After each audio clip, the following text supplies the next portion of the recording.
All right, today we are watching some twisted cases from a series of videos from the Ewu Crime Storytime. Get your popcorn, maybe a bevy, maybe a little bevy for the road. Okay, hello. I need police and a forensics team to my address, please.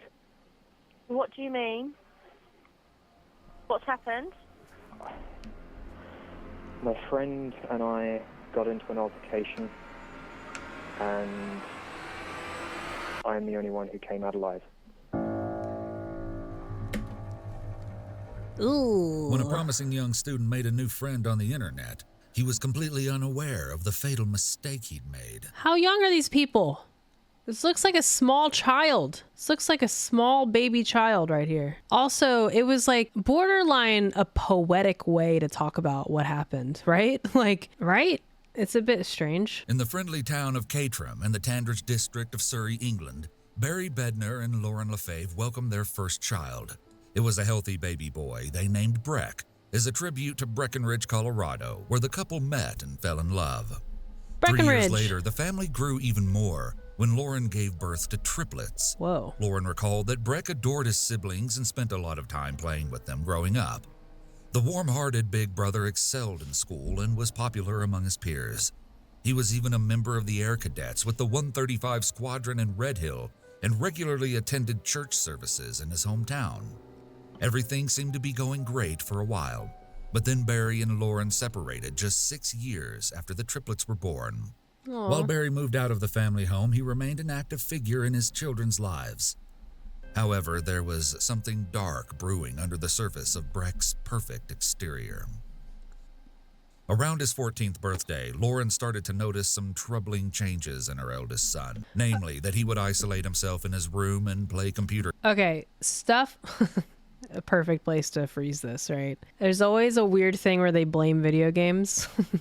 These always freak me out, not gonna lie, especially when it's like your own child, you know what I mean? And then they're like, yeah, something kind of happened to him. But it's a weird thing because I don't think anybody talks to parents, I feel like, generally speaking, about like, here are the signs if your kid is like becoming a psycho, you know what I mean?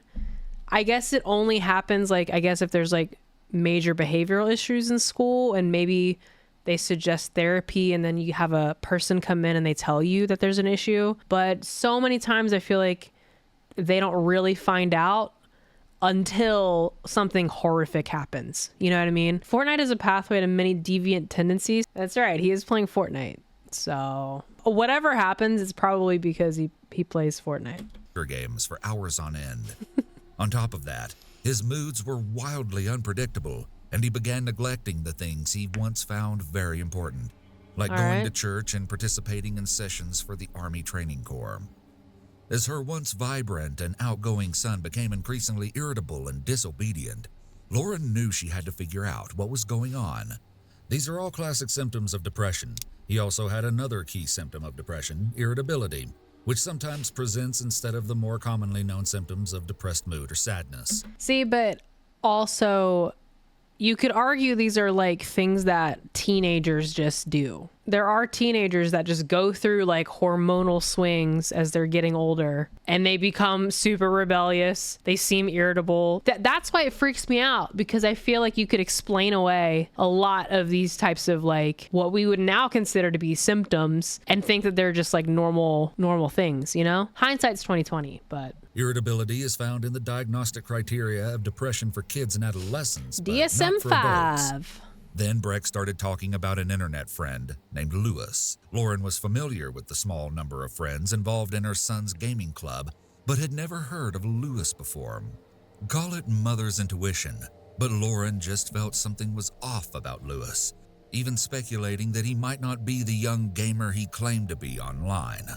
Still, Breck's preoccupation with his new friend snowballed out of control, and before long, he was talking about him all the time and becoming more withdrawn than ever. Ooh, this adds another element too. As like a parent, internet friends. Internet stuff is actually really scary, especially with kids, because kids' brains are not fully formed. Your brain not being fully formed, period. I just feel you're not gonna be able to make great decisions, you know?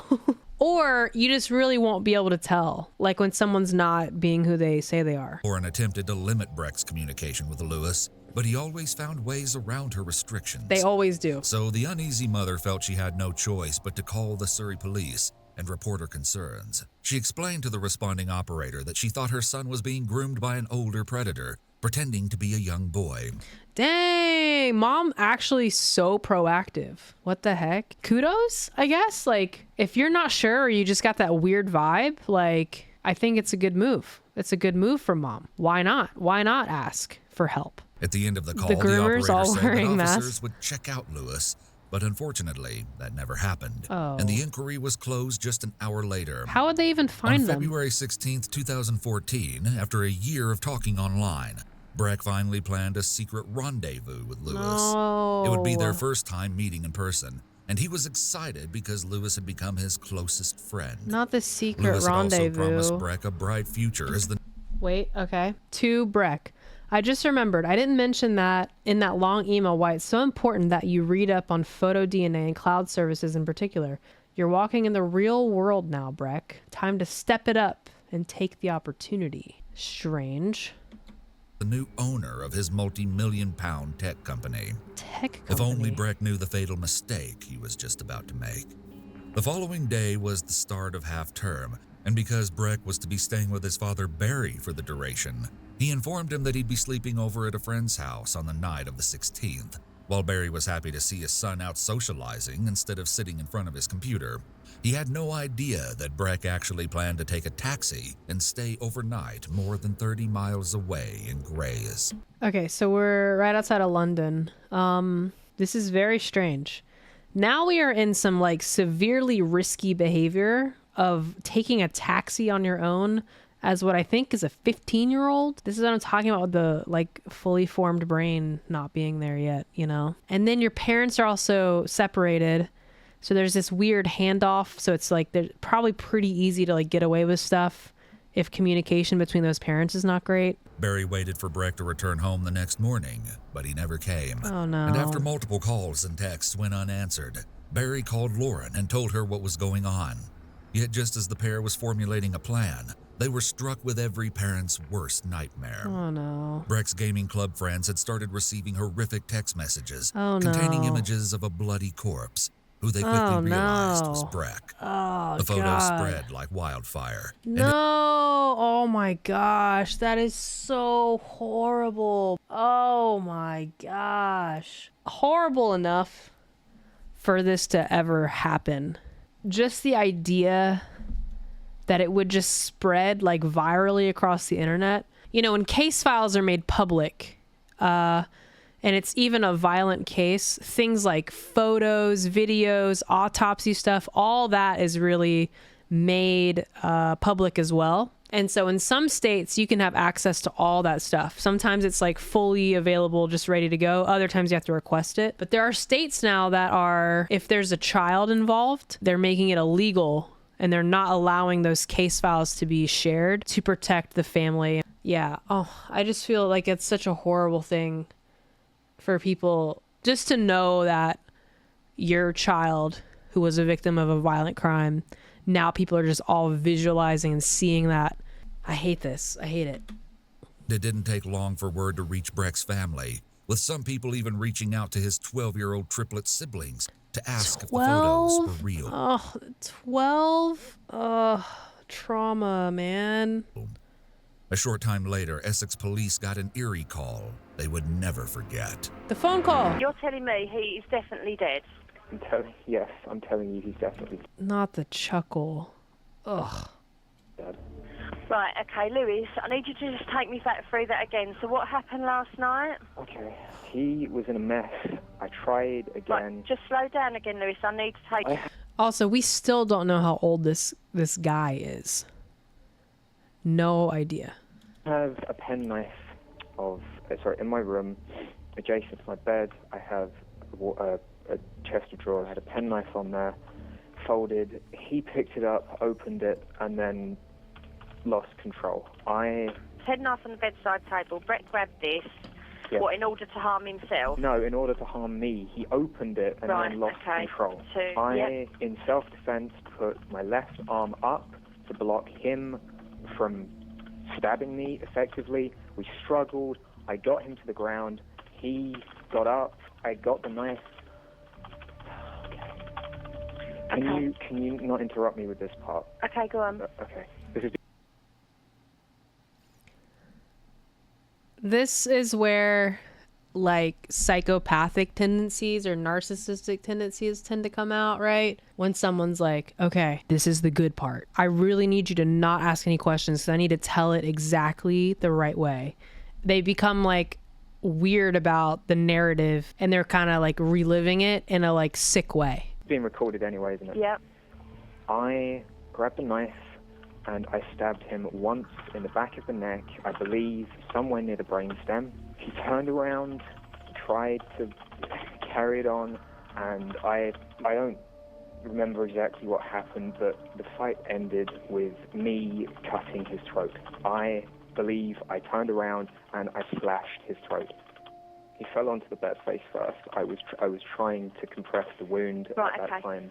And Lewis, are you still in the room where Breck is? No. Where are you? Don't interrupt me, just let me... My guy, I don't understand this whole don't interrupt me thing. Like, it's so strange. It's so strange and off-putting. Explain this if this is being recorded. I didn't know what to do. I don't remember what happened after that. All I know is I dropped the knife in my hallway. I stripped down and just sat in the shower. Right, you've left the weapon in the hallway. Yes. And have spent how long sitting in the shower? I don't know. Look, are the police on their way? I can hear something. They are. Okay, I'm going to go and do my part. Please, thank you for your help. Right, just listen. Police were very suspicious of this strange account, and upon arriving at the scene, it was instantly clear that the brutal attack was one-sided, with zero evidence of an altercation. That's because they found Breck's lifeless body on the floor, with his ankles and wrists bound with duct tape. Okay, yeah, my guy, you left out that detail. That is so psychotic. I don't know. And that's always so strange when they call and they try to create the narrative as best they can. And then it's just like nothing matches. No detail matches. No single detail, you know? In addition, the 14-year-old boy had a massive laceration across his throat. He's such a baby, man. He's so little. That's so sad, man. Detectives found Breck's bloody clothes in a trash bag within the flat, and they also uncovered a pile of encrypted electronic equipment under water in the sink. That's weird. Lauren, who tragically learned of her son's senseless murder on her birthday, later stated in it, On her birthday? That sucks, man. Oh, just trauma forever changing your life. Oh my God. An interview. I am heartbroken and lost without my Breck, and I will never be the same. He was murdered on my birthday this year, and so much of me died as well. So who was behind this ruthless attack? What do you mean? Who was, like, I think it's pretty clear who freaking did this, right? Well, it was none other than Lewis, and contrary to the initial beliefs, he really was a fellow young gamer. Thanks for the follow. Wait, this was actually a young kid. That's insane. That person on the phone. Now, allow me to shed a little light on this unsuspecting predator. Lewis Daines was a baby-faced 18-year-old unemployed computer engineer who spent most of his time playing online games. The games! Investigators later determined that Lewis had complete control of the specific server used by the boys in Breck's gaming club. Oh, is it like the actual server? Okay, that they were playing like Fortnite or whatever on, I guess. So then I guess you could see like IP addresses and stuff. That's weird. But apparently, none of them really knew him. He's just a stranger. At 16, Lewis moved out of his family home and allegedly became very isolated from the outside world. Then he created an online persona that portrayed him as a multimillionaire and started chatting with the younger boys. Yeah, that's even weirder. That super strange email about this company he owned. That's so strange. While they first respected his authority, Breck's other friends grew frustrated with Lewis over time, saying he would often mute them on the group chat and kick them out of games. However, they told detectives that Breck's allegiance to him intensified the more they tried to distance themselves from Lewis. Interesting. Lewis displayed several psychopathic traits. He was charming, narcissistic, and he loved being in control. Okay, so they were describing the behaviors of their kid, who was the one that actually got murdered. And it almost made it sound like that's the kid that was murdering, you know what I mean? But he was just being a teenager then, right? Like maybe he was a little depressed or something and that made him like want to connect with people online versus in person. But he was just being a teenager. Him just being 18 makes me wonder what this guy's history was. Yeah, you have to imagine something messed up in his childhood, right? There's something dark. Super tragic. Muting the boys and kicking them off the games was one way he exerted his control.